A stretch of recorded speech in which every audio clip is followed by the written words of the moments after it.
Hey everybody, this is Shard. Today is April 23rd, 2020, and I'm going to record my 6 months on T video. Technically it's been more than 6 months, but I kind of paused at the 6-month mark because I was transitioning from taking androgel at 40.5 milligrams a day to doing shots, and I was really nervous about giving myself an injection, so I put it off for about 2 weeks. So my first shot was 2 days ago, and it went well, but I'm going to talk about that in a new, different video. Today I want to talk about the 3 main changes that I've noticed with my body since I recorded my previous video at 5 months. And those main changes are hair, voice, and acne.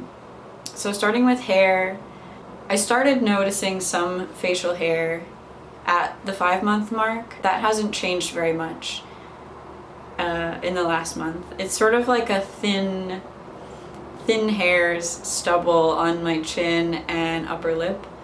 Not a lot on like this part of my face. But I have noticed that my body hair is changing, and that is completely new. So before I started transitioning, I had no hair on my thighs, no hair on my upper arms, no hair on my stomach, and just a little bit of like super fine peach fuzz on my chest. And no back hair. And now in the last month I've noticed that I'm getting peach fuzz around my belly button and on my lower abdomen. I've noticed it on my chest, kind of everywhere between my nipples, like this whole area. I've noticed it on my upper thighs, and I've noticed it on my upper arms. So that's really exciting. I guess I'm getting a sneak peek of where I will have proper body hair. Body hair is one of the changes I'm not feeling super excited about. I don't want to have a hairy bum. I don't want to get a hairy back. I'm not too excited about getting a hairy chest. But it's kind of like you gotta take the whole package or nothing at all, and I'm taking the whole package, so I'm on the body hair train. The second thing is my voice. I've been using 2 different voice tracking apps for the last 4 or 5 months. One, you record reading a passage, and it will measure your average vocal range while speaking. It's a great app designed for trans folks who are transitioning, and it is called Voice Pitch Analyzer. As far as I know, it's available on Android and Apple platforms, so go download that. It gives you a passage to read, and it gives you a lot of useful information about how your voice is perceived based on pitch. And then the other one, which is made for singers, is called Vocal Range Pro, and that one records your highest and lowest singing notes. And I'll be making a separate video about the results of that tracking, but I can tell you that at the 6-month mark, what I'm seeing is my vocal range hasn't changed a lot in terms of my lowest and highest notes in the last month or 2. And that range right now is A2 to C5. That's been pretty stable. But my speaking voice continues to get a little bit lower. So now, at least according to Voice Pitch Analyzer, it's firmly in the androgynous range. Though I think that when I'm feeling a little nervous or a little anxious, I tend to speak in a higher pitch. And when I go out and about, I don't intentionally lower my voice at all, which means that I still get pretty easily, breezily read as female by every person that I interact with. So clearly my voice needs to keep getting lower in order for people to at least think about questioning how I'm read. Even in a city like Seattle, where there are an abundance of queer and trans folks, people don't really think twice about gendering me as female. which is surprising to me, but not surprising to other people that I've talked to about how I look. So yeah, that's voice. I'm excited to see how my voice continues to change. Oh, there is another thing actually about voice. In my second video, I naively stated that maybe I could avoid voice cracking if I just speak in a lower pitch. And that's kind of true, but it's also kind of not true. So the last month I have been experiencing voice cracking. It's pretty hard to avoid. It definitely happens when I sing at a higher pitch, but it also will happen if I laugh or if I kind of just speak a little bit too high. My partner and my friends think it's very funny, truly embodying my teen boy persona now. So yeah, voice cracking is real. It's not avoidable. Who knew? Everyone knew except for me. I was just being naive. Yeah, so that's voice. That's the story there. The third thing I wanted to talk about is acne.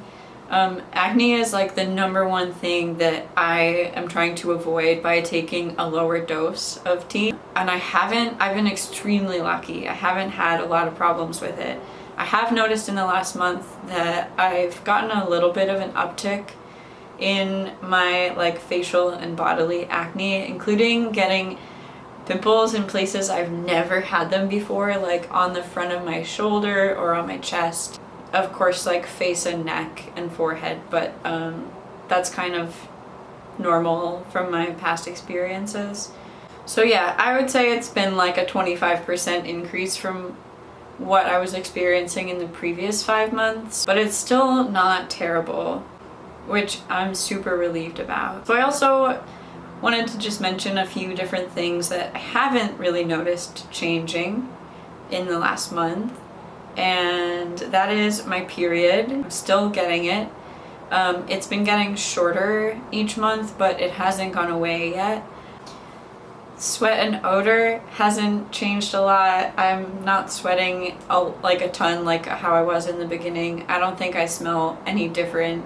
Body fat and muscle haven't changed a lot in the last month. All the gyms are closed, so I haven't been working out the way that I was before. Though I have noticed that like 3 of my shirts that I've had for years and years and years are getting small in my shoulders, which is cool. I've never had that happen since I was like a little kid. I've been like the same size since I was, I don't know, 15 or something. So I guess that my back and shoulders are getting broader or more muscular, which is why some of my shirts aren't fitting anymore. So that's really cool, but I can't visibly see any changes in how my body fat is distributed or how muscular or toned I look. So yeah, I think that's kind of reached like a stabilizing point.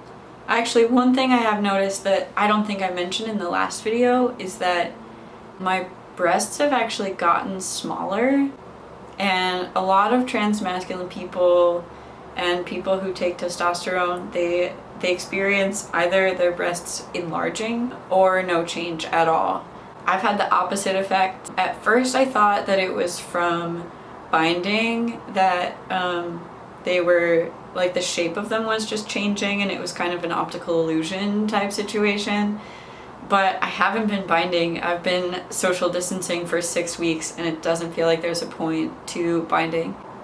So I haven't been doing that, but they still seem to be like shrinking, which is cool. Fine with me. I don't dislike my breast tissue, but it is nice to have it be small enough that I don't need to bind in order to go out in public and like still have a sort of masculine looking chest. And I guess that is a result of my body fat being redistributed. I've definitely had a bit of a spare tire the last like 2 months. Just kind of a band of fat around like my lower waist. which I guess is a very masculine look. It's not super cute. But yeah, I guess that's my boobs. They're down here now, like on my belly. Those are all the changes that I have to talk about for now. I'll be recording another video very soon to talk about my experience doing my first Tia shot and what that was like and what I felt like afterwards. And in addition, a video sort of explicitly talking about some of my experiences trying to transition during coronavirus season, which has been surprisingly challenging. So keep an eye out for those videos. Thank you for watching. I'm gonna do the YouTube thing and tell you to smash the subscribe button and also like and comment, because if you do that, then more people will get to see my cool videos. So that's all for now, folks. See you later. Bye.